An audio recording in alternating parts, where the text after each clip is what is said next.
This is Deborah Johnson for Women at Halftime, and I'm passionate about helping women use their untapped skills, resources, and talents to create their ideal work and lifestyle, making a difference in their second half. Well, hello, this is Deborah Johnson, and it's fun to have Greg with me today with this really fun subject that he is actually... This is right up his alley. Hello, everybody. Yeah, exercise. I want to remind you that we do have a free webinar coming up. Make sure you take advantage of this. Working remotely through any economy. There is a lot of interest right now in people wanting to be able to do this, not just forced to do it. So make sure you take advantage of that. It's at goalsforyourlife.com/free-webinar. Again, goalsforyourlife.com/free-webinar, working remotely through any economy. So let's get right to this subject, the importance of exercise at halftime. And with me, of course, is Greg sitting across from me, and he's been a professional athlete. So this is, again, but we're coming from this. So why she asked me to be a part of this one, we have no idea. But I'll try my best. Yes. But we are both at the halftime of life, so things change. So this is why it's really important to approach this subject, because there's a certain amount of muscle loss that comes when we don't keep our muscles fit and firm. I think that's called sarcopenia, I think it is. I could probably kill that with the my pronunciation, but there's a lot of things we can do to fight this off, like lifting weights and having a regular routine. So, but I mean, we've got some great benefits too. Why don't you expound on a few of those benefits for us, and then we're going to go through four main sections here. Well, I think as you get to halftime, and then you start to drift through the back nine of life. One of the things you start to worry about is quality of life. Yes. Keeping your balance, being able to get out of chairs, being able to step off of curbs, being able to sit down into your car as opposed to just falling down into it, being able to get back out of your car. So just quality of life issues really become important. When I talk about balance, getting into a planter and being able to prune the way you used to, making sure you can get in and out of a shower and a bathtub, those kinds of issues will creep up on you. Gravity just has a way of diminishing you if you don't start exercising. And Debbie and I have both kind of concluded that after 50, you have a new part-time job. And, and that's, taking 45 minutes to an hour a day and just maintaining your quality of life through exercise. Right. Yeah. It's, it's just part of our regular routine. And we've both been, pretty regular with exercise anyway, but it becomes even more important. And if you skip it, you could go, this feels like a complete waste of time, doing 45 minutes or an hour of stretching and some resistance training and a little cardio. You have so many other things to do. Yeah. But if you don't do it, you get to where your quality of life will diminish quickly. Yeah. I really notice it in my breath. My breath support. I'm a musician, a singer, but I really notice it in my actual breath support. I've been starting to add more cardio now, tougher cardio. It's been difficult during this time of, when we've been in this sequestration and isolation and not being able to go to our gym and all of that, and pushed hard with classes that, just walking was not just doing it for me. I needed to do more than that. So. Right. And, I had foot surgery a couple of years ago, and I was in a boot for like 8 weeks. And I was surprised at how many things like really accentuated, like my balance, my calves atrophied. It became difficult to walk up hills. I remember playing golf one day with a cart. And by the time we got to the 14th, 15th hole, I was struggling to get out of the cart and walk to the green. Wow. And then, and afterwards I was tired. It just can sneak up on you so fast. Yeah. So, we would both encourage everybody to take what we're about to say pretty serious. Yes. And especially that happened within 8 weeks. That is not a long period of time. Right. And it really does. I mean, it's just the consistency that's so important. And there's so many benefits, though, even if, preventing illness and diseases, it delays it at least. And there's some studies, I'll note these in the article I write for this, but that you can put off chronic conditions to the last 5 years of your life. I don't even want them then. But instead of the last 10, 15, or 20 years, so many people are living with those chronic conditions for years and years. And, and some of those chronic conditions is what is commonly called a bad back, which is literally just tight hamstrings pulling on your back. Sore hands and numbing of the feet, and both of those can be remedied with simple stretching exercises. Yeah. So those chronic things that we typically contribute to old age, like people walking hunched over. Yes. That literally is just stretching and some light resistance training. Yeah. And we'll talk about what that resistance training is a little bit here, too. So, I'd like to touch on 4 areas here. Number 1 is to start moving, like even how do you start? Then we'll talk about the type of training, what type of regular routine we'd put in. And number 3, we're going to just touch on this article or this podcast is not all about diet, but we'll touch on it because that needs to go along with exercise, what a healthy diet is. And then, and the last one would be in how to keep a routine or change it up slightly. So number 1, is it too late to start? I mean, what if someone is in their 70s? What would you think? It is, to my opinion, it is never too late to start. And there are many studies out about this too, and how it's so beneficial. If someone is listening to this right now, they're in their 60s and 70s and they don't have a regular routine, how do they start? What would you say to them? Well, probably getting a plan from somebody. Mm-hmm. There's great plans online. If you got a experienced trainer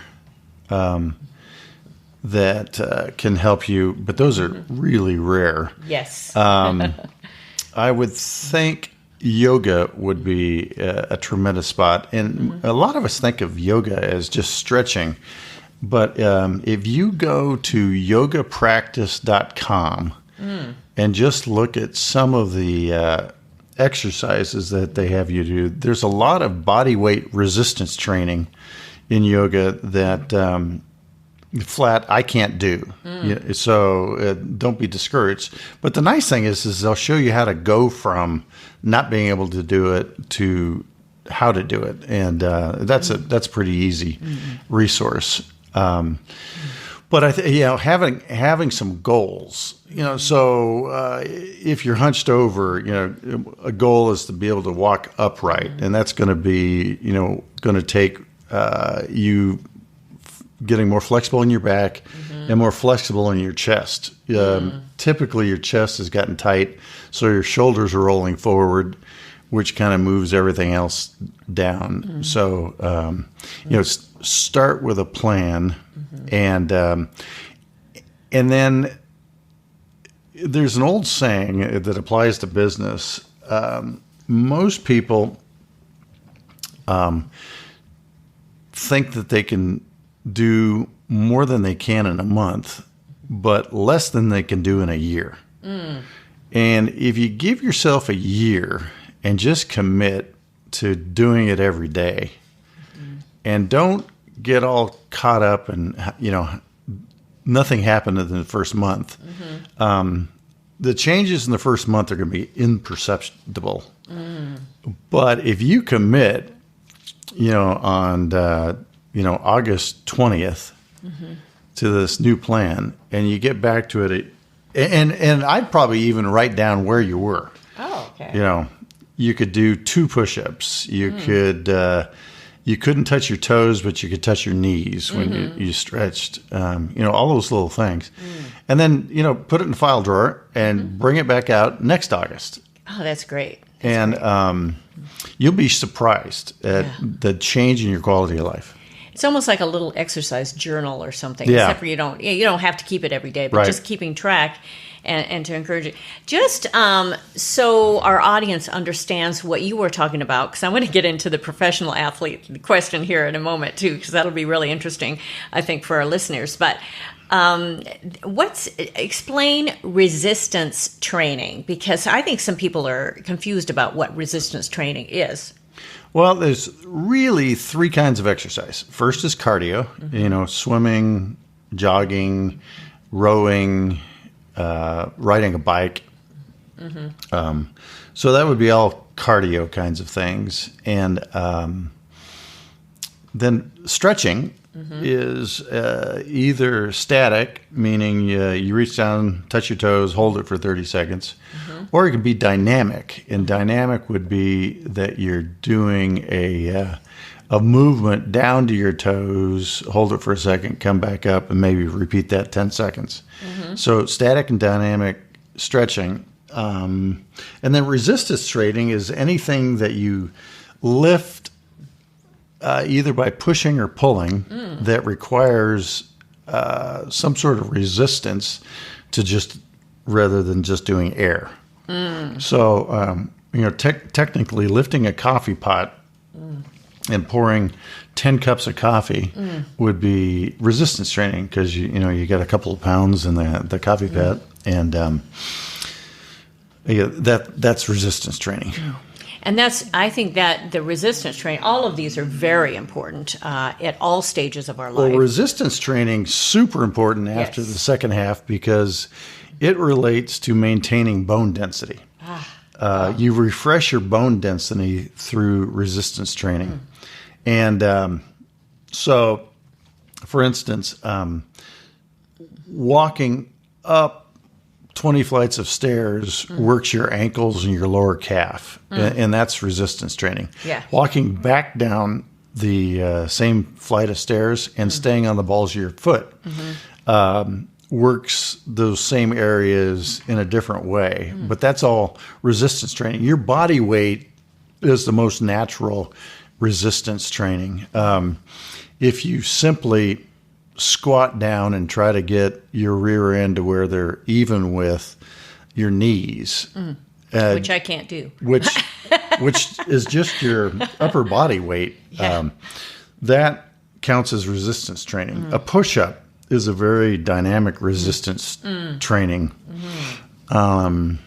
Most of us can't do a pull-up anymore, but you could, hang a rope from a door and just lean back and pull yourself up. If you lean back at a 45-degree angle, you'd be able to do quite a few pull-ups, and that counts as resistance training. Yeah. And so the body weight's the easiest resistance training. And again, another one that stepping up into something like stepping. On a foot step, so and without any help, is great resistance training, because that allows you to get into planners. It allows you to step over, certain obstacles. So there's a great another way to do resistance training is the use of bands, and those are cheap, and you can get them on Amazon. Okay. One that I really like for hips is you wrap the band around your ankles, and then you do a Frankenstein walk. So step out 45 degrees forward, and then bring your other foot to it, and then use the other foot, step out 45 degrees, and you'll literally feel like Frankenstein. Your hips will be burning. Wow. But it does 2 things. It maintains the flexibility in your hips, and it strengthens them so that you can continue to take normal strides. So all sorts of stuff we can get into on resistance training. I can imagine listening to this right now and thinking, I need Greg to do this every week for me. I need that inspiration. I need that guidance. There are a lot of YouTube videos all about exercise. Make sure. Yeah. And also, there's a lot of programs, like even my little exercise bike, our little one, has a whole little program on it, and it is worth the investment. Especially gyms are closing down at least here in California. I don't know when they're going to be open. It's going to look different. So we've decided, we need to invest in a few of our own equipment to keep fit. Right. This is our health. For the next, we'll use this the next 10, 15, 20 years. Well, and again, the mindset we fight all the time is that it eats at part of our day. Yeah. And you got to tell yourself, this is, my permanent part-time job. It really is. I like to do my exercise early in the morning. Greg is different. So, but I like to get it done. And so it's really helped to have a few of those things in-house. So, that was really helpful going through the cardio, the stretching, and resistance. I mean, we could do an episode on each one of these, I think. But again, there are so many sources online. And I think it would be absolutely fascinating for many to know what your professional training was like when you were playing professional baseball and what that was like for you and how you pushed your body to get in. Really, our professional athletes are in top shape. They have to work at staying in shape. We have a son who is a professional athlete right now as well, and he works very hard. And we have a son, really all of our sons are fitness minded. One of them also was a personal trainer. We'll get to that a little bit later. So, but what was it like as a professional athlete then, and now what is it like now? So let's talk about then, because that's very interesting to many. Well, no matter if it was then or now, when you're doing professional sports, you're isolating certain muscles that you need to perform at super high, levels of strength and endurance. Mm-hmm. So I was a pitcher, and most people don't realize this, but you probably throw 100, 150 pitches a game, and so that's endurance right there. Mm-hmm. Second, if you think of the pitching motion, you're doing a squat on one leg to balance yourself and then to push towards the plate. And then the landing leg takes a tremendous amount of torque and stabilizes you so that you can throw strikes. Mm-hmm. If that landing leg gets weak, you can't stabilize yourself, and the ball is going to come out all sorts of different ways. The other thing is as you reach back to throw, if you could catch in slow motion, a pitcher's arm literally bends back from the elbow below parallel. And if you just try to do that now, reach up and with your elbow sticking out horizontally and try to turn it backwards, a pitcher's arm will go below parallel. Mine goes at about a 45-degree angle right now because I'm old. But you're not old. So the stretching and the strength in that shoulder, really matters. And then one other thing that was super important was the side muscles in your stomach, which are called obliques. But most of the power is generated from your torso turning violently in conjunction with your shoulders turning violently and generating the momentum for your arm to finish the throw. So, my training is obviously completely different than that of a high jumper. Mm-hmm. Which is completely different than that of a basketball player. Mm-hmm. So, but each area, so professional athletes train in very specific ways to reach maximum peak. Today's athlete, it's fascinating. I mean, after their workouts, they're getting massages, they're getting laser treatments. They have trainers who maintain their caloric and nutritional data, because through smartphones you can tell what everybody's doing all of the time. So the accountability for those that choose to do it, and it's a lot, is really high. But one of the things about training at an intense level is the recovery is really important. And so the more often you can train during a week at high intensity, obviously the better off you are. And so things like massage, laser treatment, stretching, all of that helps your recovery. And, again, professional athletes today, this is a 24-hour, 7-day-a-week kind of thing. When I was doing it, it was 2 hours a day, 5 days a week. Yeah. And wasn't it dipping your elbow and your arm and we used a lot water? of ice. Today they don't use hardly any ice at all. Yeah. So, so it's a lot has changed. But the main thing, though, is that it's a commitment to a plan. It's a decision that this is a lifestyle. So you got to have a plan, a lifestyle, and then a follow through. And in an ideal world, you have some accountability. The accountability can be your spouse. It can be a friend that you've suckered into doing this with you, or it can be a professional coach. And I don't mind. We had a son that was a professional trainer, and he made a huge difference in a lot of people's lives. But what we've discovered is that just the fact that you have a coach means that you have to show up to work out. Yes. The accountability aspect of a coach is so important. And that's why business coaches matter, life coaches matter, is because whether they are super good at what they do, the fact that you made yourself accountable to follow through on a plan is, probably 50% of the value. Yeah, music coaches. It's the same thing. Music coaches, yeah. It's why I've taught for so many years, but they show up to me every week and they're going to move forward. They are.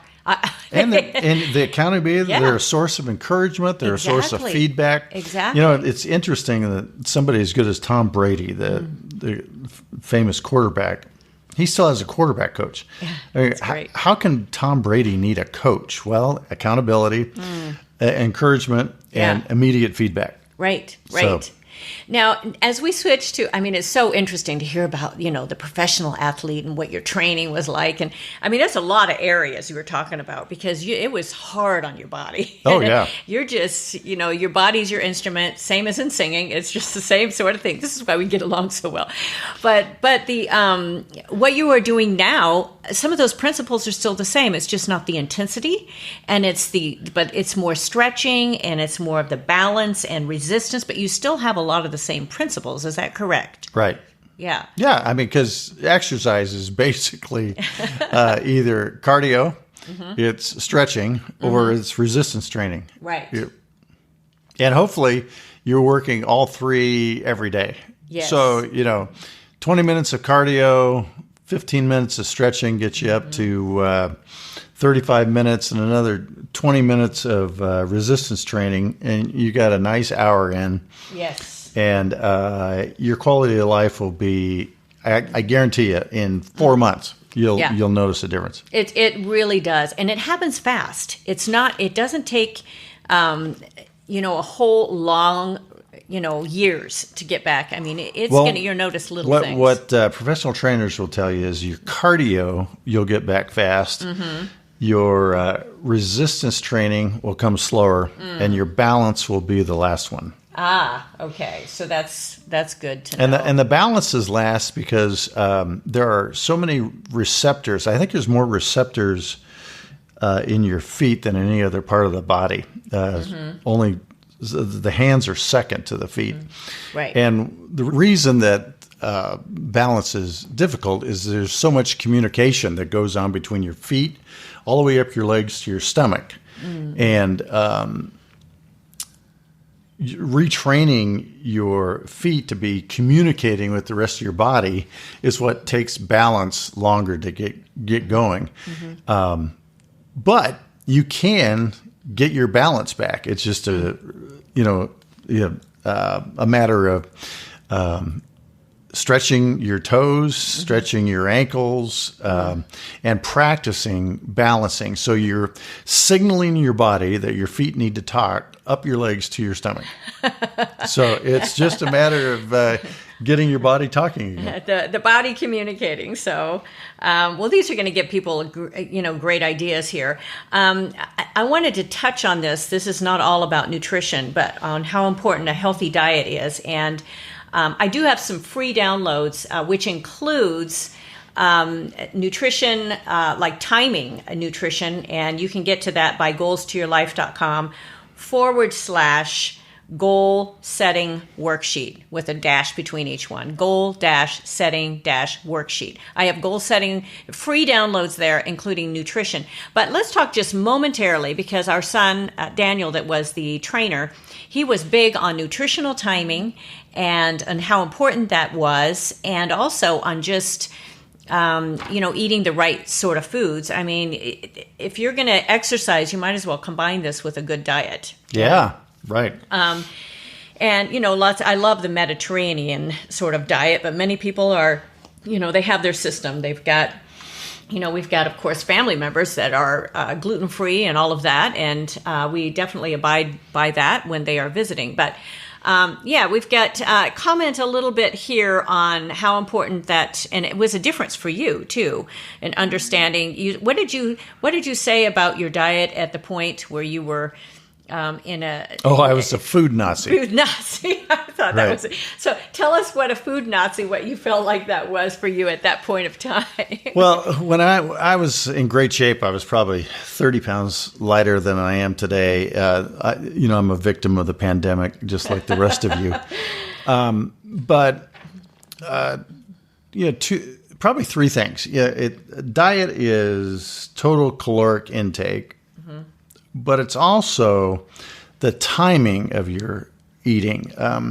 You can get away with a little bit more calories and protein right after resistance training. So if you work out like I do at 3 in the afternoon, I'm done roughly around 4:30. And we typically eat about 6. So I might have a protein shake right at 4:30. And that gives your muscles something to feed on while you're waiting for dinner. And then in an ideal world, you don't eat carbs after 6 o'clock. And the reason is carbs turn to sugar. So if you're going to have carbs that are turned into sugar, it only makes sense to have those before you work out. So because I work out at 3, I get all my carbs in at breakfast and lunch. And in an ideal world, when I gain weight, I'm having plenty of carbs after 6. One other thing is sugars. We get sugar through fruit, ideally, and sugars, you burn off during exercise. So obviously, after you exercise, for about 2 hours after resistance training, you can eat just about anything you want. The farther you get away from it, the less sugar that you should involve. Yeah. One other thing is that fats are super important to processing protein, and the fats that I'm talking are not butter. The fats that you should be consuming are in avocados, whole nuts, and fish. So omega-3s, the fatty stuff you get through fish.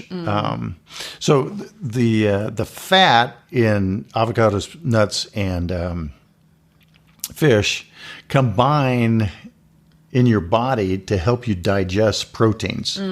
So if you want an effective way of digesting proteins, combine them with fats.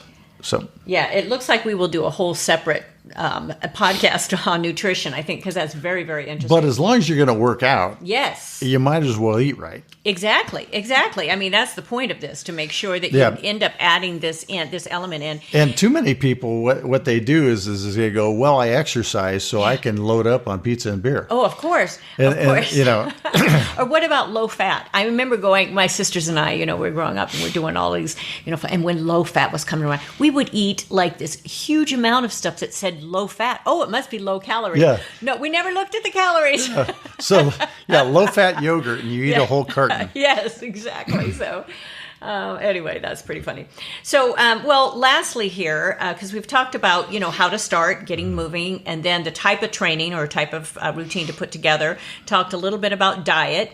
And now, and keeping track of your progress or your routine, it's important to have a routine, but to change maybe the elements of it. So let's just talk about this in closing this, and how this at the halftime of life, if something's not working or you need to change things, what is that sort of mindset going about changing the elements but keeping a routine, and how we go about doing that? I think the first thing is valuing routine. And I know you've talked about this before. Yes. But all of us are in a rut. Yes. In fact, we probably have multiple ruts.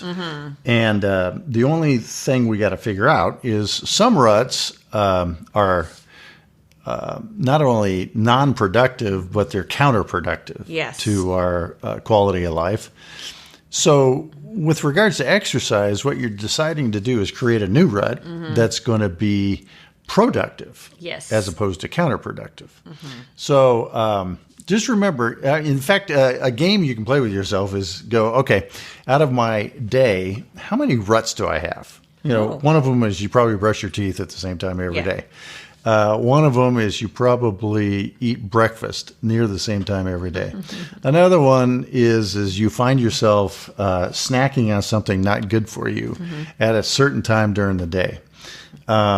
There's probably another one that your mind tells you probably should exercise, but you have a go-to script in your brain that explains why you don't need to exercise today. That's the one you got to change. Oh, that's great. That is so great. I'm just, as you're talking, I'm recalling our son Dan when he was living at home and he was a trainer, and our routines were at the same time. We'd always bump into each other in the kitchen. Yeah, their eating routine was exactly the same. Exactly the same. And it would be, his little phrase was like, Mom, Mom. Yeah, because at the time our kitchen was a little bit smaller, and they both wanted to use the exact counter space at the exact same time. Exact time, yeah. Not that they're anything alike. Yes, well, we know we're a lot alike now, so then I didn't quite realize how much. So that's really pretty funny. So yeah, but that sort of routine and putting that, I call that, it's a Drucker, sort of principle of a good rut is a management tool. It will help us manage our life. It'll manage our exercise, and just putting that together. Nothing wrong with that. Actually, it's really healthy, so take control of your ruts and routines. Yes. Great quote. I will put that one in. So those little, just to sum this up, is number one, just to start. I say this a lot on whether it's starting your in reinventing your life and your business and all of those programs that I've had going. But just start, just do something. Or in your music, if you used to learn music and you want to learn again. Number two is to plan a regular routine. Put something together, some sort of type of training that really includes all three of those elements that we talked about with the cardio, the stretching, and the resistance. Number three, combine it with a healthy diet. Figure that out now, and that those go hand in hand. And number four, keeping track of your progress and putting that rut together, almost like a food and exercise journal that would help you to be able to do that. So, do you have a nutritional plan on your website? I just have these downloads here. Okay. So these are, that's at that goalsforyourlife.com /goal-setting-worksheet. Yeah, and singular worksheet. I have 4 different worksheets on there, but one is I based this on our son Daniel's diet and nutrition program. It is all about how he put on 30 pounds of muscle. Believe me, he looks amazing still. He still abides by this. Well, and he helped hundreds of clients lose weight. So. Hundreds. And then we have just a plan. We have a plan your progress. It goes through your complex carbs, your simple carbs. So there's a whole little chart. So all of that's on your Goals for Your Life website. Goalsforyourlife.com / that goal-setting-worksheet. Yeah, go ahead and take hundreds of people have downloaded that as well. So take advantage of that. There's also some other goal-setting worksheets on that page, but those are the basic ones if you want for your nutrition. So anyway, any last word, and then I will tie this up. Any last word from you? Well, I hope lots of people feel encouraged to either start exercising or continue exercising. And, our hope for you is that your quality of life stays up in your second half of life. That's what we're hoping, is that you don't have to slow down, that you can keep going and enjoy the next 30 years. Yeah, so. That's what this podcast is all about with all of our episodes. Every one is just a little bit different, giving you ideas for that. So, Annette, make sure you tune in next week. I will be talking about what it takes to be a part-time entrepreneur. That's along the lines of that side business. But many people that have been in a job, maybe their job has been downscaled, maybe they don't have a job anymore and they want to kind of dip their toes into being an entrepreneur or start pursuing their dream job. So I'll talk about some of those principles next week, and want to encourage you into that. Also, if you like this particular podcast, I'd encourage you to subscribe, share it with your friends, and even leave me a review. That means so very much to me to be able to do that. So, and it's been a great to be with you today. Deborah Johnson, goalsforyourlife.com. Also, womenathalftime.com. I have a lot of resources on there, and on my music website as well, djworksmusic.com website. So enjoy all of those, and I will look forward to seeing you next time. So bye for now. Thank you for joining us on Women at Halftime. Visit goalsforyourlife.com or womenathalftime.com for many more resources, downloads, and programs, or to get in touch with me. I'd love it if you leave me a review and tell your friends. So until next time, this is Deborah Johnson, signing off.